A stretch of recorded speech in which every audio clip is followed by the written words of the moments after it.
साथियों, अभी मुझसे पूर्व वक्ताओं ने बहुत बातें बता दी है आपको, और ये जो संघर्ष की लड़ाई है, ये जो जमीन की लड़ाई है, इस लड़ाई को हमको जीतना पड़ेगा, नहीं तो आने वाली पीढ़ियां हमारी खत्म हो जाएगी और इसके बाद आदिवासी नजर नहीं आएगा।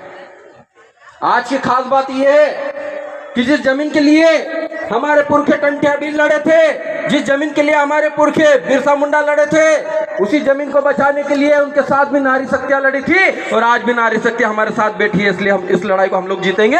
एक बार नारी शक्ति के लिए जोरदार तालियां बजा दीजिए, क्योंकि हम लोग कहते हैं कि आदिवासी समाज में महिला और पुरुष कंधे से कंधा मिलाकर हर संघर्ष को जीते हैं, हर लड़ाई को जीते हैं।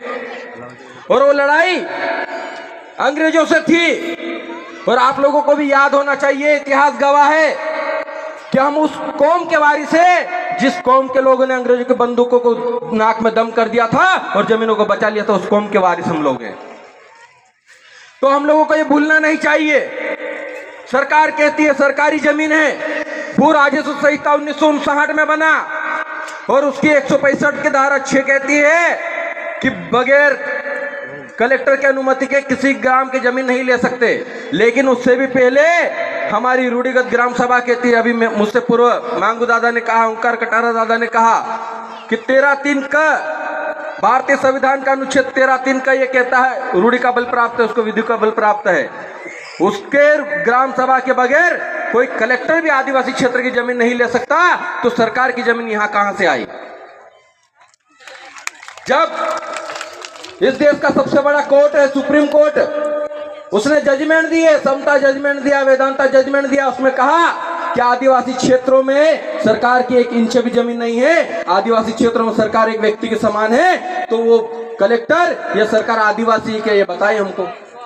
अभी मैं अशोक जी से बात कर रहा था, पूछा क्योंकि अब हम लोगों को 2 तरह की लड़ाई लड़नी है। एक लड़ाई इसी तरह से क्रांति की ओर जाएगी, दूसरी लड़ाई कोर्ट के माध्यम से भी लड़नी पड़ेगी। और अभी मैं उनसे बात कर रहा था तो उन्होंने कहा कि पिटीशन तैयार हो चुके, हाई कोर्ट में लगाने वाले हैं।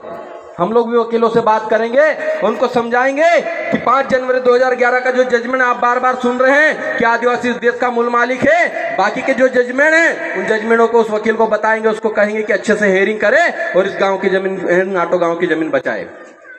इस लड़ाई में यह 8 गांव की जमीन का मसला नहीं है। मांगू दादा ने कहा यह माही नदी के किनारे हो रहा है, अगर यहाँ जहर घोला जाएगा तो हमारा राजस्थान का आदिवासी भी मारा जाएगा, वहां की भी जमीन जाएगी। तो हम लोगों को सोचना होगा, इस देश जब आजाद हुआ तो आजादी के समय हमारे पास कितनी जमीन थी और आज कितनी जमीन है?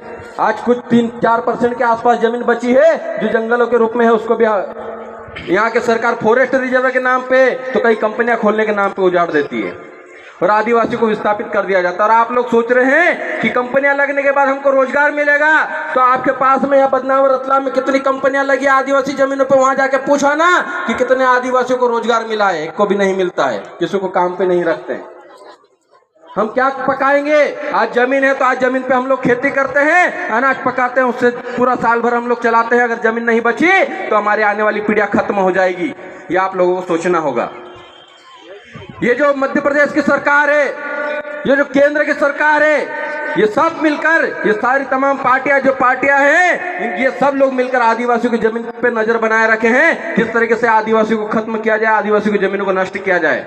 लेकिन हम लोग भी कमजोर खून नहीं है, हम लोग भी, हमारे पुरखों के डीएनए हमारे अंदर दौड़ता है। जिस दिन एक आदिवासी भी जिंदा बचा तो पूरी सरकारों को हम लोग खदेड़ के रख देंगे, ये कह देना चाहते हैं।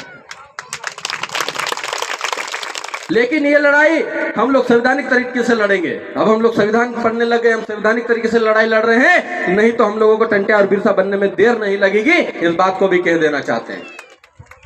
हमारे पुरखे जब हथियारों से लड़ रहे थे तब अंग्रेज भी हमारा क्षेत्र एक रिजर्व क्षेत्र घोषित कर दिया था। उस क्षेत्र में अंग्रेज भी नहीं घुसते थे, कहते थे ये आदिवासियों का क्षेत्र है, यहाँ पर आदिवासी जिस तरीके से रहना चाहते हैं उनको रहने दीजिए, हम लोग इनको छेड़ेंगे नहीं। अगर नौबत आई तो हम फिर वही करेंगे और हमारे क्षेत्र को रिजर्व क्षेत्र, जो अनुसूचित क्षेत्र तो है, लेकिन जहां जहां पर हम लोग रह रहे हैं वहां पर हम लोग भी हमारे टोल टैक्स लगा देंगे, हम लोग भी हमारे दूसरे लोगों को नहीं घुसने देंगे। हम लोग चाहते हैं सब लोग मिलजुल कर रहें, लेकिन आदिवासियों को जमीन अधिग्रहण के नाम पे उनको विस्थापित करना बंद करें। आदिवासियों को अगर कोई जमीन बचाने जाता है तो झूठे केस लगाकर जेलों में बंद कर दिए जाते हैं। आज भारत की जेलों में सबसे ज्यादा आदिवासी बंद है, वो भी जरा छोटे छोटे केस में। तो अब ये थाने पे जाना बंद कीजिए, अपनी समस्या का निदान अपनी ग्राम सभा में करना शुरू कर दीजिए। जिस दिन आपने ग्राम सभा को मजबूत कर लिया उस दिन जमीन भी बच जाएगी, हमारे लोग भी बच जाएंगे। बस इतना ही कहना चाहूंगा। और एक नारे के साथ मैं अपनी वाणी को समाप्त करूंगा। जो जमीन सरकारी है वो जमीन हमारी है, जो जमीन सरकारी है वो जमीन हमारी है। हमू अखा एक छे, हमू अखा एक छे। आदिवासी एकता जिंदाबाद, जिंदाबाद जिंदाबाद। जय जोहार का नारा है, भारत देश हमारा है, जय जोहार का नारा है। भारत देश हमारा है। आपकी इस जमीन की लड़ाई में पूरा जयेश परिवार आपके साथ है। जहां जहां पर भी जरूरत पड़ेगी हम लोग कंधे से कंधा मिलाकर आप लोगों के साथ खड़े रहेंगे। इंकलाब जिंदाबाद, जय जोहार। बहुत बहुत धन्यवाद। अगले वक्ता के रूप में मैं आमंत्रित करना चाहता हूं हमारे जयेश मध्य प्रदेश कार्यकारी अध्यक्ष आदरणीय बड़े भैया रविराज जी बघेल। जोरदार तालियों से इनका स्वागत।